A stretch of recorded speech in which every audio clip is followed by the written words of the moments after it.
কেরালা এটি এমন একটি রাজ্য যে রাজ্যে পশ্চিমবঙ্গ সহ ভারতের অনেক রাজ্য থেকে প্রতিদিন হাজার হাজার শ্রমিক কাজ করতে যায়। কিন্তু প্রশ্ন হলো, যেখানে ভারতের অন্যান্য রাজ্য এত গরিব, সেখানে কেরালা এত উন্নত এবং ধনী হলো কিভাবে? আজকের ভিডিওতে আমরা সেই রহস্য জানারই চেষ্টা করব। অর্থনীতি থেকে শুরু করে শিক্ষা, জনসংখ্যা ও আয়তন সব দিক থেকেই কেন কেরালা ভারতের বাকি রাজ্যগুলোর চেয়ে আলাদা এবং উন্নত। তো বন্ধুরা, কেরালা এত উন্নত হলো কিভাবে? আপনি যদি জানতে চান তাহলে পুরো ভিডিওটি অবশ্যই দেখুন।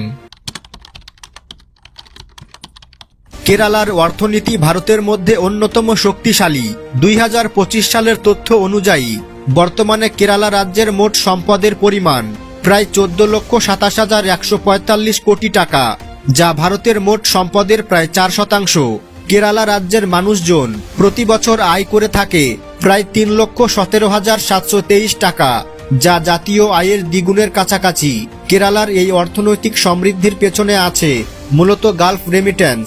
প্রায় 30 লাখেরও বেশি কেরালার মানুষ বিদেশে কাজ করে, বিশেষ করে সৌদি আরব, কাতার, ওমান ও দুবাইয়ে। আর তাদের পাঠানো অর্থ কেরালার ঘরে ঘরে উন্নয়নের আলো পৌঁছে দিয়েছে। শুধু তাই নয়, কেরালাতে প্রতি বছর 1 কোটিরও বেশি পর্যটক এই রাজ্যে ঘুরতে আসে। কেরালার উন্নয়নের আসল চাবিকাঠি হলো শিক্ষা। স্বাধীনতার পর থেকেই কেরালার সরকার শিক্ষাকে অনেক গুরুত্ব দিয়েছে, আর তার ফলাফলও পেয়েছে এই রাজ্যটি। বর্তমানে কেরালার মানুষদের সাক্ষরতার হার 96%-এরও বেশি। কেরালায় মেয়েদের শিক্ষায় বিশেষ গুরুত্ব দেওয়া হচ্ছে।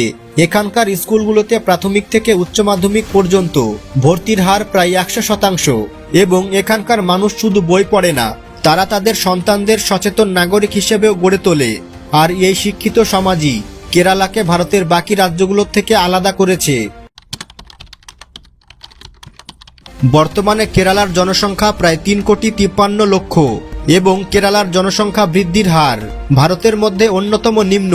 কেরালা রাজ্যের টোটাল ফার্টিলিটি রেট মাত্র 1.8, যা অনেক উন্নত দেশের থেকেও ভালো। এর মানে কেরালার প্রতি পরিবারে শিশু জন্মহার নিয়ন্ত্রণ করা হয়, ফলে সরকারের পক্ষে স্বাস্থ্য, শিক্ষা ও কর্মসংস্থানের ওপর সমানভাবে বিনিয়োগ করা সম্ভব হয়। আরও আশ্চর্যের ব্যাপার হলো, কেরালার হিউম্যান ডেভেলপমেন্ট ইন্ডেক্স ভারতের মধ্যে সর্বোচ্চ। মানে এখানকার মানুষ দীর্ঘজীবী, শিক্ষিত এবং অর্থনৈতিকভাবে অনেক উন্নত। কেরালা রাজ্যটির মোট আয়তন 38,863 বর্গ কিলোমিটার, যা ভারতের মোট আয়তনের প্রায় 1.18%।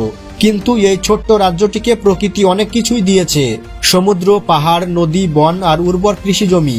কেরালা উৎপাদন করে ভারতের অন্যতম গুরুত্বপূর্ণ কৃষিজ পণ্য, যেমন নারকেল, রাবার, মশলা, চা ও কফি। এগুলো শুধু দেশের বাজার নয়, বরং আন্তর্জাতিক বাজারেও বিপুল পরিমাণে রপ্তানি করা হয়। তাছাড়া কেরালা রাজ্যটি ছোট্ট হওয়ায় সরকারের প্রশাসনিক নিয়ন্ত্রণ ও পরিকল্পনা বাস্তবায়ন করা অনেক সহজ হয়। তাই আজ ভারতের অন্য রাজ্যগুলো যেখানে বেকারত্ব ও দারিদ্র্যের সঙ্গে লড়াই করছে, সেখানে কেরালা দ্রুত এগিয়েই চলেছে। তো বন্ধুরা, আপনার মতে ভারতের অন্য কোনো রাজ্য কেরালার মতো কি এত উন্নত হতে পারবে? কমেন্টে অবশ্যই জানাবেন। আর ভিডিওটি ভালো লাগলে চ্যানেলটি অবশ্যই সাবস্ক্রাইব করে দিবেন। তো আজকের মতো ভিডিওটি এখানেই শেষ করছি। দেখা হবে পরবর্তী ভিডিওতে।